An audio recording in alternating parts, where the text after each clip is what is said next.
Welcome to the Got Questions podcast. Joining me today, again, is one of my favorite guests, Elizabeth Urbanowicz. She's the CEO and founder of Foundation Worldview. And today she's going to be answering some questions and introducing us to a new curriculum that they've produced on a super important topic. So, Elizabeth, welcome back. Thanks so much for having me on again, Shay. It's a joy to be with you.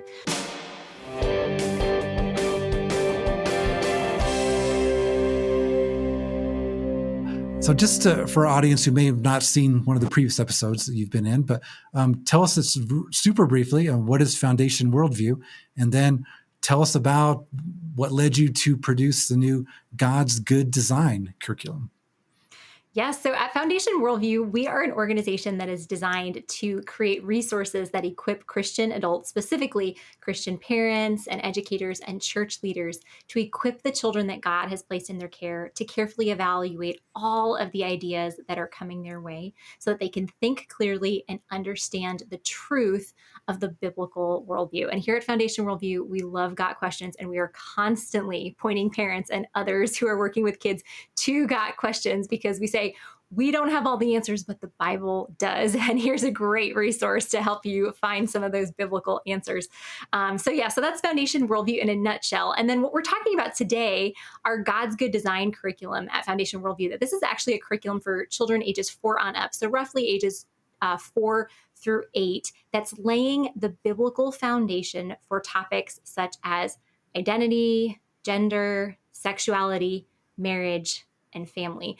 And, Shay, as you and I were chatting a little bit before we started recording, I told you I initially really didn't want to touch this topic with a 10-foot pole because it is just such a contentious issue in our culture. But the longer we've been around as an organization, the more that we've seen that really our children need a solid biblical understanding of who they are, of who God designed them to be, why it is that God designed us as male or female, what marriage is, what sexuality is, and how all of these things are good gifts from Him so that they can have the positive biblical theology before they ever encounter any deviations from God's good design. So the goal with these materials is that we would equip Christian parents to build this positive biblical theology for their children so that when they encounter something out in the world around them or in the media, parents don't have to backpedal, and kids' first exposures to these topics are not from a negative perspective. It's from the perspective of, look at what God has created. Isn't God's design so good? So that's really the goal of these new materials, and we are so excited about them. Yeah. So, Elizabeth, I'm with you 100%. Kind of, as we talked about beforehand, this is an issue, not that it got questions. We're a ministry, invite people to ask us questions. So people ask us about controversial stuff all the time. But I'm like, if anything's ever going to get us in trouble, whether it be with the government or with some of the big tech companies out there, it would be an issue related to gender and sexuality. We want to present biblical truth on this issue, but we also don't want it to become all encompassing, that this is what we talk about all the time, but we just get so many questions about it. So I'm glad you did this curriculum because it's not just adults, it's not just teenagers who have to deal with this issue, that what's going on in the culture, it's creeping its way to younger and younger kids all the time. And I love what you said about preparing our kids so it's not the first time they're exposed to it is not when they're being taught something wrong. And far too often, I know many young adults who they've been going to church their whole lives, but have never been presented with any sort of worldview or apologetics or any of the possible difficult passages in the Bible or difficult things to explain. And they go away to college and it's the first time they're ever exposed to it. And that can be devastating. So yes, present the truth as soon as you can so that the first thing they hear is the truth rather than the first thing they ever hear on an issue being a corruption or a perversion of the truth. So let me ask you this. What do you see as some of the biggest damage that's being done when a young child, as young as age of 4, is presented with, you can choose your gender, you can choose your sexuality, you can, none of this is related to your actual biological sex. Everything is just whatever you want to be. How does that attitude impact a young child? Yeah, that's a really important question for us to think through. And the way that we encourage parents to start these conversations is actually grounding everything in the concept of design, because that's really one of the key questions here is, are we as humans designed, or did we come to be accidentally? Because if we were designed, that means we have a designer and we have a Mhm. specific purpose. Where if we came to be accidentally through the process of blind, unguided evolution, we are then the ones who are responsible to craft our own identities and our own purpose and our own meaning and our own value.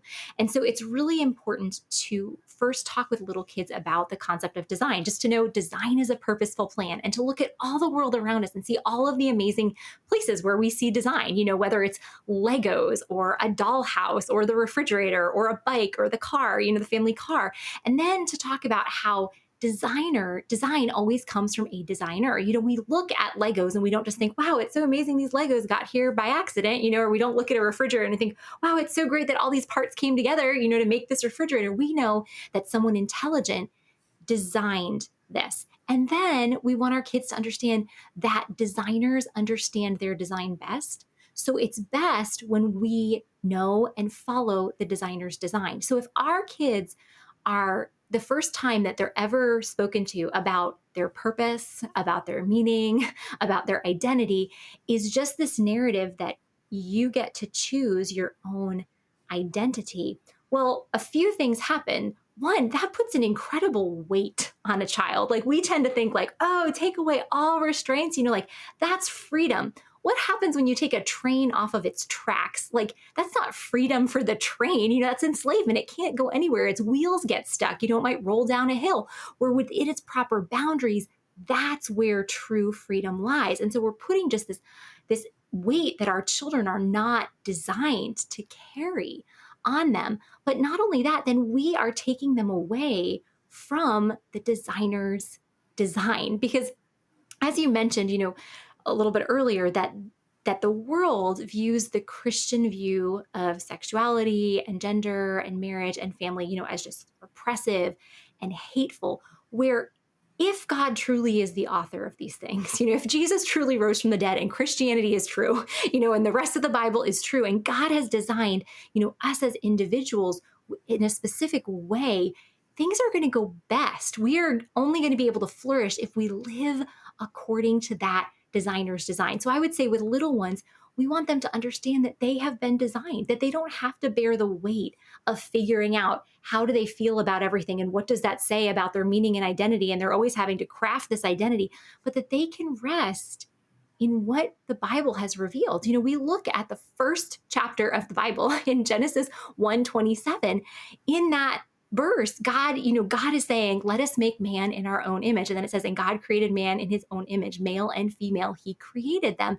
And so we see right here that there is just this value and this purpose that God has given to every human. And we want to ground our little ones in that so that they know you're created in God's image. You have value that no one can take away. You have value not because of who you are or what you do or how you look or how you think. You have value just because God designed you in his image. And then to know that maleness or femaleness is purposeful.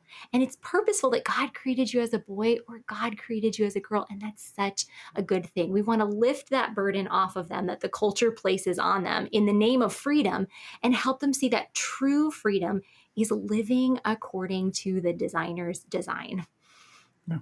I, I love that illustration of the train on the tracks. That Mm. yeah, you may the rails they're restricting. All the train can do is go one direction. It's like that may be true, but if off the tracks, the train can't go anywhere Yep. at all. And when as soon as you said like the Lego blocks, I remember one of the first times I was exposed to like an intelligent design sort of Mm. argument. The youth pastor had a couple of the students in the class take some Legos and actually build something. I don't remember what they build, but then he's like, okay, now tear it all apart and put it in a box. Can I shake the box? Is it going to reform the castle or whatever you built? It's like, no. I mean, do it again, do it again, do it again. If you did that a billion times, would it ever by random reform thing. Is like, no, it wouldn't. And we're only talking about maybe a couple of hundred Lego blocks.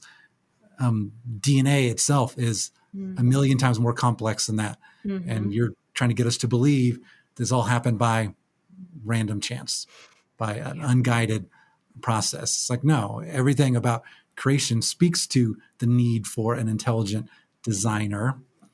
And even going specific to, yeah, we were designed, but we're designed for a purpose. I love that. And presenting biological sex, presenting gender as something that's purposeful rather than something that's doesn't carry any meaning. That you can just be whatever you want, when that's really not true, and worse than even not true, it's actually very like unhealthy. There's some falsehoods, some lies that really don't do that much damage if you believe them, but when you believe that even the way that your body was designed has no purpose, no meaning, no design, no intentionality, that's a harmful attitude to have. Because it causes you to question, well, why would God create me a certain way if it has no meaning or purpose to it?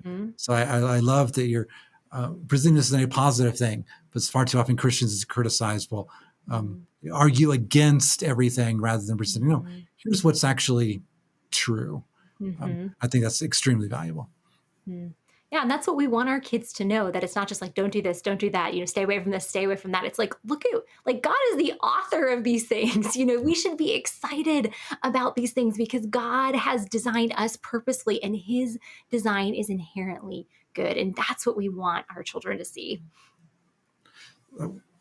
Here's a question that I know my wife, Melissa, and I, God chose to not bless us with children. So we get to be the cool aunt and uncle to other people's kids. We get to sometimes be like the grandparents where we take their kids for a weekend and then very gladly give them back to their parents so we can have peace at our house again. But so even knowing some of our friends who are parents and just having this conversation with them, how careful do you have to be with these topics, especially with really young kids? Because you don't want to introduce them to something like this too early. But at the same time, like we said, we want them, the first thing they hear about these sort of things is God's good design, that God had a purpose. The way God designed you and your body is good. But how do you kind of balance that, wanting to get it into their minds early, a proper biblical true understanding, but also not introducing them too quickly when they're really not able to understand all the issues that are inherent there? Yeah, so I think that there's a certain formula that we can use to break things down to make it very developmentally appropriate for kids. And then I also think that when we're having the focus on the goodness of God's design, that will cause a mindset shift. Because as I've been interviewed about this curriculum, a number of people have said, but oh my goodness, Elizabeth, introducing the concept of, being like anatomically different, as boys and girls, or actually introducing, like if a parent introduces like the concept of sex within marriage, isn't that like stealing a child's innocence? And I said, okay, obviously there's a developmental appropriateness to this. There's certain details a 4-year-old just wouldn't be appropriate for them to know. But if we think about these concepts in general and we're saying, oh, this is robbing our kids of their innocence, what are we saying? We're saying that these things that God created as good are inherently dirty. And our kids are better off when they don't know about them, which that's not true. What is true is we just need to make sure that it's in a developmentally appropriate way. And so what we do in our curriculum and what we would encourage parents to do with their children is to first introduce the truth that God has revealed in his word, then talk about how that has been corrupted by sin, then introduce some of the basic corruptions, but circle back and focus on God's goodness. So I'll say that again, first introduce the biblical truth of the goodness of God's design in a developmentally appropriate way, then talk about how sin has corrupted the goodness of that design, go into some cultural specifics, and wrap it up with the goodness of God's design. So I'll give an example that we use in our God's Good Design curriculum. We talk about how God designed us in his image as male or female. That's two separate lessons. Like one lesson is just focused on God designed us in his image. And we're, like we show pictures of humans and animals and plants, and the kids have to identify, which is an image bearer and which is not, just so that they're getting the habit of seeing every time they see a human, that's an image bearer. Then we have another lesson on God designed us as male or female. And we give examples of kids who have different likes and dislikes, and then identifying, are they a boy or a girl? And well, what makes them a boy? It's not the fact that they like soccer or that they like drawing or that they have best friends who are boys. It's the fact that their body reveals that they're a boy. Then we talk about how sin corrupts God's good design, and Jesus defeated the power and punishment of sin. So we introduce that. And then one of the deviations from God's good design that we want to prepare our children for is pornography.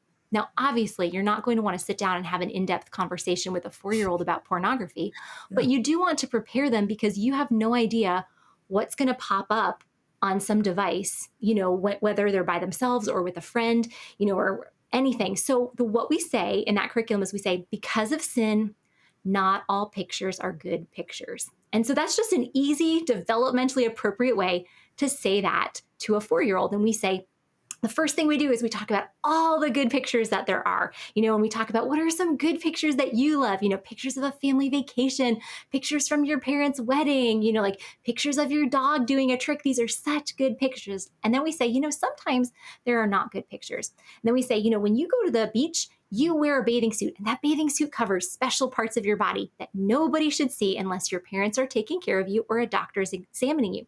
But sometimes people take pictures of those special parts of people's bodies. Those are bad pictures. And if you see a picture like that ever, 3 things: you want to stop, run, and tell. And so we just prepare them to stop, run, and tell. And then we play a game where we give them examples. We don't show them pictures, but we just give them examples. Most of them are good examples. It's a picture of your cousin's dog doing a trick. It's a picture from your grandparents' wedding. And then we just give a very brief, like you're playing a math game on your mom's phone, and a picture pops up of people not wearing enough clothes. Is this a good picture or a bad picture? And we always end it then with examples of good pictures. But just from that, we want to help them understand we're created in God's image as male or female. Sin has corrupted God's good design. One of the way it has done that is through people taking bad pictures. We want to focus on good pictures. So that's just a very developmentally appropriate way to do that without going into too much detail, without exposing our kids to too much. And we can do the same thing with any other form of sin, whether it's someone hitting someone else, a brother, hitting a sister for taking his truck, or whether it's for something, that they're going to encounter in our neighborhood. If we have neighbors who are in a homosexual relationship, we can just say, because of sin, sometimes we desire the wrong kind of love in relationships. So just very developmentally appropriate ways that aren't causing our kids to overly focus on these topics, but are still preparing them, because this is just the reality of the world that we live in a world where, like there's predatory pornography everywhere. We live in a world that celebrates forms of sexual expression that God says are not good, that God says are sin. And so just to prepare them for this without overwhelming them. Wow. I mean, just the idea of how to communicate truth to children about pornography. I think that's powerful, because I mean, not the exact same thing, but I remember like with me as a teenager and alcohol. I mean, I'd never tasted alcohol. I remember watching a football game with my dad, and a beer commercial came on. And it's like, Dad, what does beer taste like? He was like, well, I'll get you some. So the next day he decided, I'm trying a beer, and I think it's disgusting. So it's like, when you protect a child too much, like you can have absolutely no even knowledge this stuff exists, you set them up for failure, to not knowing what to do when they actually are exposed to it. But by communicating the truth, like this stuff is out there, setting the foundation. I mean, I still, to this day, I believe, why are we even talking about alcohol? I know, sorry, I brought it up. It's like, I believe that getting drunk is wrong. I believe being addicted is wrong. I don't believe drinking in extreme moderation. I don't believe there's anything wrong with that. Mhm. But I still, to this day, do not like the taste of anything with alcohol in it, primarily because my dad just let me try it. So it lost its fascination, lost its excitement. I knew ahead of time I did not like that. And so I think what you're Mhm. describing is similar in that helping them to Mhm. know that this stuff is out there. You are at some point going to see it, and here's what your Mhm. reaction should be. I think that is um, extremely helpful. And so Yeah. I, And what you're describing is something we say at Foundation Worldview, that protection does mhm, not equal complete isolation. yeah, That it's protection equals preparation. And so, you know, like your dad was preparing you. He was just like, hey, here's what this tastes like. You know, like he didn't give you a six pack and say, drink this. You know, he gave you a little sip and you were like, oh, that's disgusting. I don't want that. You know, like, and it lost any appeal. And so, similarly, when we want to protect our children to things that are coming after them in the world, especially, you know, things that are coming after them in more of a predatory way, mhm, we want to make sure that we're not just completely isolating them. You know, do we want to protect them in a certain way by making sure we have filters, you know, like on our phones and on all our devices? Yes. But we also want to prepare them, because there's a big difference in a child, you know, just with this example of pornography, there's a big difference between a child who's been trained to know that the minute that they see something to stop, run, and tell, and a child who sees something and they know they don't feel quite right, but they're not sure if they feel curious or if they feel ashamed. But no matter what they feel, they're not going to tell anybody because they just don't feel right about it. And so mhm, rather than complete isolation, we want to prepare them. yeah. No, that's excellent. I love that. I love the core concept you presented at the very beginning, that you want to communicate the truth first. You want to be the truth on an issue, be the first thing someone experiences. Was that so helpful in being able to recognize the lies, the perversions, the distortions of that truth, and to know they are to be avoided. So let me ask you one question that we get frequently. Got questions, even on our site for kids. Um, the false perception that essentially love equals sex. That if you love someone, that means you're basically I was supposed to have sex with that person. The connection between the two that goes that's not biblical at all. I mean, you can Bible instructs us to love one another strongly, passionately, but still only to have sex with your spouse. But our culture has that um, so backwards that Mhm. yes. So wow, I really really love this male friend of mine. That must mean that I'm gay and I'm supposed to actually have Mhm. sex with that person. Mhm. How can you communicate the truth on that issue Mhm. to a young child? Yes, and I think you put that really well, because our world, especially the English speaking world, I think can get very confused about this because we only have one word to represent what other languages, you know, describe in many different Yeah. words. So especially, you know, like we talk about loving the pizza that we had last night, you know, like, and we love our mom and we love our friends and we love our spouse.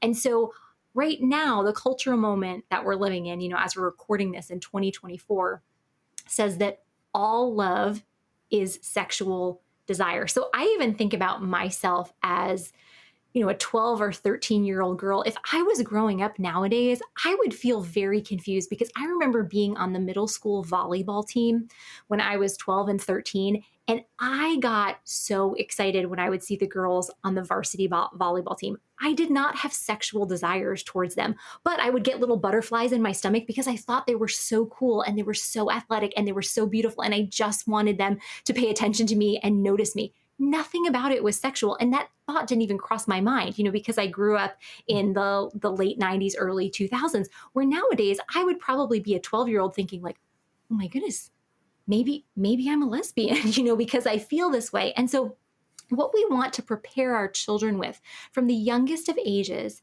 is to know that God designed different types of love for different relationships. And that's actually something that we cover in this God's Good Design curriculum, because we want to make sure that our kids understand the goodness of the relationships that God has given us, and what a gift they are. So we have a whole lesson where we talk about just God designed different types of love for different relationships. And then we explore what different types of love God created. Now, in this curriculum, we don't go through, exhaustively all the different types of love, but three types of love we do cover that I would encourage parents to cover with their children is we talk about friendship love, marriage love, and family love. And so we look at different, biblical references about friends. There's a lot of the wisdom in the Proverbs about friendship. And we Mhm. look at how friendship love, usually we share friendship love with people that we share something in common with. They might be in the same class at school, or they might live on the same block, or go to our church, or maybe we both play the piano, or we both play soccer. And then we talk about how friendship love, love is always giving of ourselves to do what is best for someone else. And how in friendship love, we give of ourselves to do what is best for these people that, like are in our community. And we talk about how we can have one friend, we can have 10 friends. We can have friends who are the same age as us. We can have friends who are older than us or younger than us. We can have friends who are boys. We can have friends who are girls. Like friendship love is such a good gift. Then we can move into talking with our kids about marriage love and saying, we learned that friendship love is giving of ourselves to do what is best for those around us, our friends. And we can have one friend, 10 friend, 100 friends. They can be boys, girls, older, younger. And then we say, is it the same with marriage love? Can I share marriage love with just about anyone? And we take kids right to the scriptures and look at what God has said about marriage and how in Genesis 2, that marriage is, Adam saying, to Eve, like, this is at last bone of my bone, flesh of my flesh. And for this reason, a man shall leave his father and mother and be united with his wife, and the two shall become one flesh. And so we talk about, no, marriage love is different. God designed marriage love to be one man and one woman becoming one flesh for life. So how many people can be involved in marriage love? Two. And who do those two people need to be? Well, one of them needs to be a man, one of them needs to be a woman, and they promise to stay together for their whole lives. We also talk about from Ephesians 5 how later, the full blown biblical theology is that marriage is a picture of Christ in the church. And so when husbands love their wives sacrificially, they're portraying a picture of Jesus. When wives submit to the loving leadership of their husband, they're portraying a picture of the church. So just so kids understand there are these different types of love. And then we can present family love. What is family love? It is a mom and dad and children, or, like a mom and dad and adopted children, or aunts and uncles and grandparents doing what is best for one another, sacrificing for one another. And we talk about how this picture of family love is also what God has given us in the church, that we have brothers and sisters in the body of Christ. So just so our kids understand that there are different types of love, so that when they feel really strong emotions for someone, we have the example of David and Jonathan in the Bible as these friends with very strong emotions for one another, but we're not given any hints that this love was anything other than platonic friendship love, that we can have strong emotions towards our friends. And that is a good thing. That's a gift from God. We should have, strong emotions and connections with our biological and adoptive family members and with those within the body of Christ. And then there should be a strong, emotional and physical and relational connection between a husband and wife, but it's just the husband and wife. So that's the first thing I think we need to explain, that there are different types of love. So our kids don't think that anytime they feel something towards someone, that means that it's a sexual type of love. And then there is an example given in the book Mama Bear Apologetics Guide to Sexuality that I think is Mhm. so helpful for understanding, for helping our kids understand why sex is reserved for marriage. And in that book, the Mama Bears say that we want to help teach our kids that anytime something is powerful and beautiful, it needs to be protected. And they give the example of a fire and say, you can make a fire with your kids in the fireplace or in a fire pit outside and talk about, when this fire is within the proper boundaries, it's within the fireplace or it's within the fire pit, what are all of the amazing things that this fire can do? Well, it gives us light. It lights up the room or it lights up the backyard. It gives off heat. And not only that, that heat warms our bodies. We can use it to cook food. It's amazing.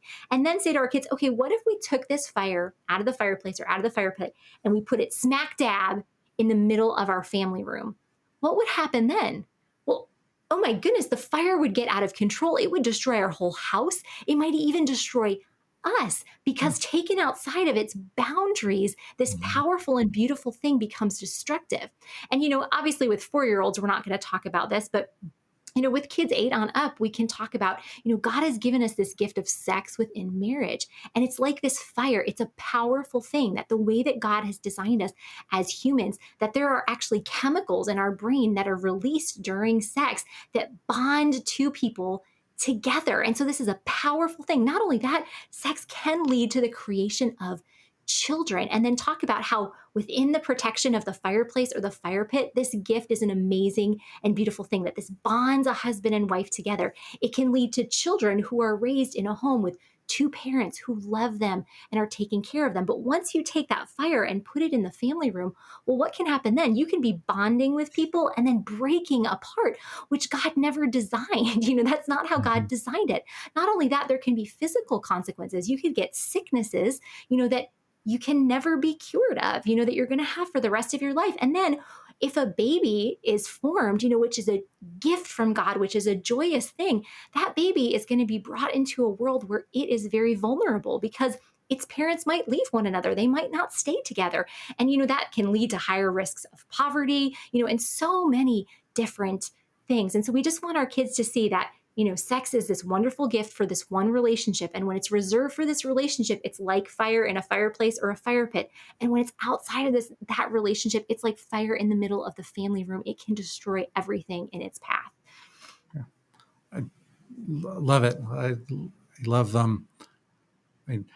was familiar enough with your curriculum that I knew that was a question that you had in there. But just hearing you explain it so well,